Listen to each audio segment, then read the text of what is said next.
अस्सलाम वालेकुम। My name is Ali Raza और आज की जो मैं वीडियो है वो आज हम बच्चों में पढ़ने लगे हैं ट्रायंगल इनइक्वालिटी के बारे में कि ट्रायंगल इनइक्वालिटी क्या होती है।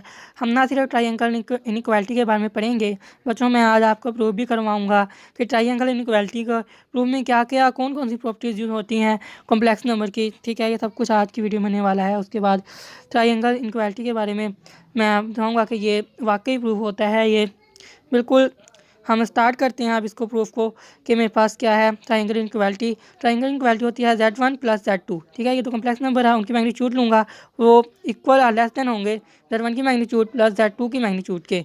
ये मेरे पास ट्रायंगल इनइक्वालिटी होती है। अब मैं उसका प्रूफ स्टार्ट करता हूँ। मैंने लिखा है कंसीडर Z1 प्लस Z2, इसके मैग्नीट्यूड का स्केयर मैंने लिख लिया, इक्वल आएगा Z1 प्लस Z2। ठीक है, multiply by Z1 plus Z2 के कॉन्जुगेट से। ठीक है, हम ये पढ़ते आए हैं कि Z1 और Z1 एक नंबर है कॉम्प्लेक्स नंबर, उसको कॉन्जुगेट से मल्टीप्लाई करेंगे तो वो इक्वल आएगा Z1 की मैग्नीट्यूड के स्केयर के। ठीक है, उसी तरीके से मैंने लिख लिया ऐसे Z1 मैंने पास जो है वो है Z1 प्लस Z2। ठीक है, उसका कॉन्जुगेट Z1 प्लस Z2 का कॉन्जुगेट। ठीक है, वो इक्वल आया मेरे पास Z1 प्लस Z2 के एक मैग्नीट्यूड के स्केयर के इक्वल। ठीक है, इसको मैंने इस्तेमाल किया, फिर आगे मैं यूज़ करने लगा हूँ। अब मुझे पता है कि Z1 प्लस Z2 का इन दो सबका कॉन्जुगेट इक्वल होता है मेरे पास Z1 के कॉन्जुगेट प्लस Z2 के कॉन्जुगेट के। ठीक है, अब इसी प्रॉपर्टी को मैंने इस्तेमाल करते हुए अगला स्टेप अगला स्टेप करना है। ठीक है ना, यहाँ देखें पहला तो देखिए यहाँ Z1 प्लस Z2 का कॉन्जुगेट इक्वल आएगा मेरे पास Z1 के कॉन्जुगेट प्लस Z2 के कॉन्जुगेट के। मैंने अभी आपको बताया तो मैंने इसी को इस्तेमाल करते हुए अगला स्टेप लिखा है। देखिए ज़रा, तो यहाँ देखें मैंने सेम लिखा है Z1 प्लस Z2 का मैग्नीट्यूड का स्केयर इक्वल आया मेरे पास Z1 प्लस Z2, वो तो सेम रहा यहाँ पर दूसरी बार जो था वो Z1 प्लस Z2 का कॉन्जुगेट था, तो मैंने इसको कन्वर्ट करके लिख दिया Z1 का कॉन्जुगेट प्लस Z2 का कॉन्जुगेट। ठीक है, अगला मेरे पास स्टेप देखिए Z1 एक नंबर है कम्प्लेक्स नंबर है और फिर उसको कॉन्जुगेट से मल्टीप्लाई करें तो मेरे पास क्या होता है Z की मैग्नीट्यूड के स्केयर की। ठीक है, मैं फिर यही अगले स्टेप में यूज़ करता हूँ। ठीक है, तो मैं अब ज़रब कर रहा हूँ इसको और इसको पहले ज़रब किया मैंने। ठीक है, वो आया Z1 का कॉन्जुगेट। ठीक है, प्लस Z1 को मल्टीप्लाई किया Z2 के कॉन्जुगेट से, Z1 Z2 का कॉन्जुगेट प्लस Z2 को मल्टीप्लाई किया Z1 के कॉन्जुगेट से, Z2 Z1 का कॉन्जुगेट प्लस Z2 को मल्टीप्लाई किया Z2 के कॉन्जुगेट से, Z2 का कॉन्जुगेट। ठीक है, तो मैंने प्रॉपर्टी यूज़ करनी है Z और Z का कॉन्जुगेट इक्वल होता है Z की मैग्नीट्यूड के स्केयर के इक्वल। ठीक है, तो Z2 का कॉन्जुगेट इक्वल होगा Z2 के मैग्नीट्यूड के स्केयर के। ठीक है, वो मैंने यूज़ करते हुए इसमें लिख दिया। ठीक है, Z1 का यहाँ सॉरी देखिए ना Z1 की मैग्नीट्यूड का स्केयर प्लस Z1 Z2 का कॉन्जुगेट प्लस Z2 Z1 का कॉन्जुगेट प्लस Z2 की मैग्नीट्यूड का स्केयर। तो अगला मैं जो स्टेप्स यूज़ करने लगा हूँ मेरे पास होता है Z1 Z2 का कॉन्जुगेट।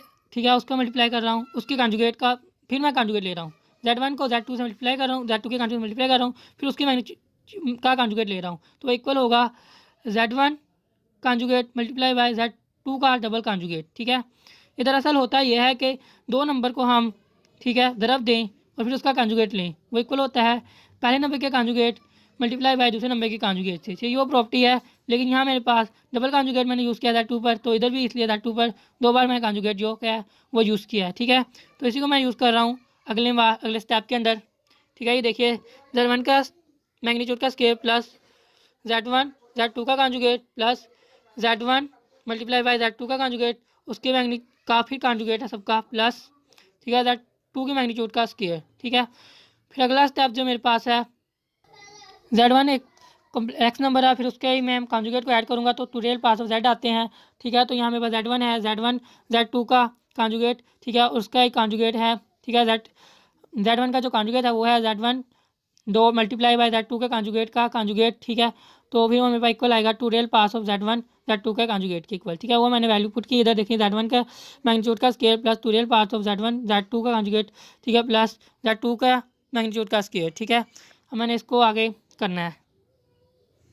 अगर उन्होंने दी हुई है कहते हैं two real parts of Z हो, two real parts of Z होंगे तो लेस आर स्मॉलर देन होंगे Z की मैग्नीट्यूड के। ठीक है, Z एक कम्प्लेक्स नंबर है, उसकी मैग्नीट्यूड के लेस आर स्मॉलर होंगे और Z जो बिलोंग करेगा वो कॉम्प्लेक्स नंबर से होगा। ठीक है, तो मैंने अब ये यूज़ करते हुए इधर लिख देना। ठीक है, Z1 प्लस Z2 की मैग्नीट्यूड का स्केयर आ गया लेस आर इक्वल ठीक है Z1 की मैग्नीट्यूड का square plus two Z1 Z2। ठीक है, तो Z1 Z2 था ना, उसकी जगह मैंने ये लिख दिया।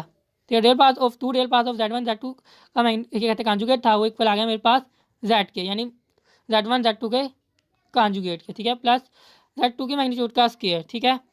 फिर अगला स्टेप मेरे पास, हम जानते हैं कि Z1 को क्या कहते हैं, एक दो कम्प्लेक्स नंबर होते हैं, ठीक है, तो उनकी मैग्नीट्यूड का मैं इकट्ठे लूँ, ठीक है, वो इक्वल आती है पहले की मैग्नीट्यूड मल्टीप्लाई बाय दूसरे की मैग्नीट्यूड के, ठीक है।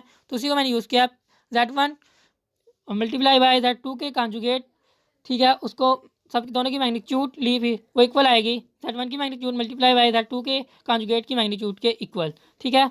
तो मैंने ये यूज़ किया, Z1 प्लस Z2 के मैग्नीट्यूड का स्क्वायर आ गया लेस आर इक्वल Z1 की मैग्नीट्यूड प्लस 2 Z1 की मैग्नीट्यूड मल्टीप्लाई बाय Z2 के कॉन्जुगेट की मैग्नीट्यूड प्लस Z2 के मैग्नीट्यूड का स्क्वायर, ठीक है। क्या और मेरे पास ये रिजल्ट है कि Z1 इक्वल होता है मेरे पास Z के कॉन्जुगेट की मैग्नीट्यूड के इक्वल, ठीक है। तो मैंने Z1 की जगह Z के कॉन्जुगेट की मैग्नीट्यूड पुट कर देनी है, ठीक है। तो देखिए अब Z1 प्लस Z2 की मैग्नीट्यूड का square less or equal Z1 के मैग्नीट्यूड का स्क्वायर प्लस 2 Z1, ठीक है, और फिर आ गया Z2 आ गया, उसकी मैग्नीट्यूड आ गई, ठीक है, प्लस क्या कहते हैं Z2 का मैग्नीट्यूड का स्क्वायर आ गया, ठीक है। अब ये ज़रा देखिए, पहले Z1 की मैग्नीट्यूड का स्क्वायर आ रहा है, फिर प्लस आ रहा है 2Z1, Z2 की मैग्नीट्यूड आ रही है प्लस Z2 की मैग्नीट्यूड का स्क्वायर आ रहा है, यानी A square plus 2AB plus B square, ये बन रहा है, ठीक है। इसको मैं लिख सकता हूँ A प्लस B कुल का स्क्वायर, ठीक है, उस फॉर्म मैंने लिख लिया, इसलिए Z1 प्लस Z2 की मैग्नीट्यूड टोटल जमा करके उनकी मैग्नीट्यूड लेस आर इक्वल, ठीक है, Z1 प्लस Z2, ठीक है, Z1 मैग्नीट्यूड प्लस Z2 की मैग्नीट्यूड सबका स्क्वायर, ठीक है, उस फॉर्म में लिख लिया मैंने। अब मैंने क्या किया, टेकिंग स्क्वायर रूट ले लिया, तो मेरे पास आ गया Z1 प्लस Z2 की मैग्नीट्यूड लेस आर के smaller less or equal Z1 की मैग्नीट्यूड प्लस Z2 की मैग्नीट्यूड के, जो कि मेरा प्रूफ हो गया ट्रायंगल इनइक्वालिटी का, जो मेरे पास थी स्टेटमेंट, मैंने उसको प्रूफ भी कर दिया है, ठीक है। तो मेरे पास जो इंपॉर्टेंट नोट है वो बता रहा हूँ ट्रायंगल इनइक्वालिटी के बारे में, जो मैंने पढ़ा तो उससे मुझे क्या क्या ऑब्टेन हुआ, ठीक है। नोट मेरे पास है Z1 प्लस Z2 की मैग्नीट्यूड है लेस आर इक्वल आती है Z1 की मैग्नीट्यूड प्लस Z2 की मैग्नीट्यूड, ठीक है। ये मेरे पास है Z1 की मैग्नीट्यूड प्लस Z2 की मैग्नीट्यूड है, जो ये कहलाती है, ये मेरे पास क्या कहलाती है, मेरे पास अपर बाउंड कहलाती है, क्या कहलाती है, ये अपर बाउंड, ये जो मेरे पास पार्ट होगा ये मेरे पास क्या होगा, अपर बाउंड होगा, ठीक है।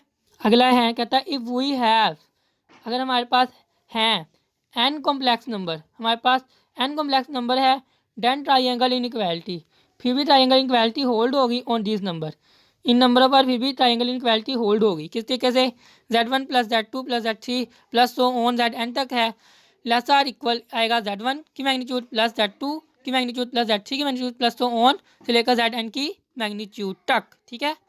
अभी तीसरी एक जो है प्रॉपर्टी वो भी इंपॉर्टेंट है, कहते हैं Z1 की मैग्नीट्यूड माइनस Z2 की मैग्नीट्यूड मेरे पास लेस आर इक्वल होती है Z1 प्लस Z2 की मैग्नीट्यूड के, लेस आर इक्वल होती है Z1 प्लस Z2 की मैग्नीट्यूड के, ठीक है। Z1 प्लस Z2 की मैग्नीट्यूड क्या होती है, मेरे पास Z1 प्लस Z2 की मैग्नीट्यूड इज होती है अपर बाउंड, मैंने कहा था ना Z1 प्लस की मैग्नीट्यूड प्लस Z2 की मैग्नीट्यूड इक्वल होती है अपर बाउंड के, ठीक है, और Z1 माइनस Z2 की मैग्नीट्यूड क्या होती है, लोअर बाउंड होती है, ठीक है। तो मैं इसको प्रूव भी कर सकता हूँ कि अपर बाउंड कैसे होती है, लोअर बाउंड कैसे होती है, तो वैल्यू पुट करके देख सकते हैं। Z1 की मैग्नीट्यूड 3 ले लेते हैं, Z2 की मैग्नीट्यूड मेरे पास 5 है, ठीक है। Z1 की माइनस Z2, ठीक है, उनकी Z1 की मैग्नीट्यूड माइनस Z2 की मैग्नीट्यूड फिर सबकी मैग्नीट्यूड, ठीक है। तो 3 माइनस 5 की मैग्नीट्यूड, ठीक है, तो 3 में से 5 निकाले, माइनस 2 की मैग्नीट्यूड आई 2 के इक्वल, ठीक है।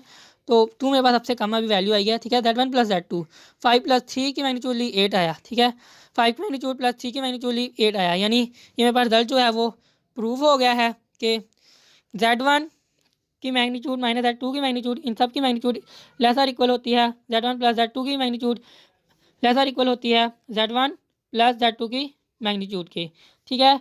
तो बच्चों मैंने आज जो है आपको पढ़ाई ट्रायंगल इनइक्वालिटी के, और ट्रायंगल इनइक्वालिटी क्या होती है, ठीक है। फिर मैंने उसका आपको बाकायदा प्रूफ सिखाया कि ये कैसे प्रूव होती है, फिर मैंने इसका बताया कि अपर बाउंड को अपर क्या कहते हैं, इसका क्या होती है बाउंड क्या होता है, और इसका लोअर बाउंड क्या होता है, ठीक है। ये सब कुछ था मेरी आज की वीडियो में। अगर वीडियो अच्छी लगी हो तो चैनल को सब्सक्राइब कीजिएगा, वीडियो को लाइक कीजिएगा, और इसे वीडियो को आगे शेयर कीजिएगा ताकि ये ज़्यादा से ज़्यादा लोग तक पहुँच सके। अल्लाह हाफिज़, टेक केयर।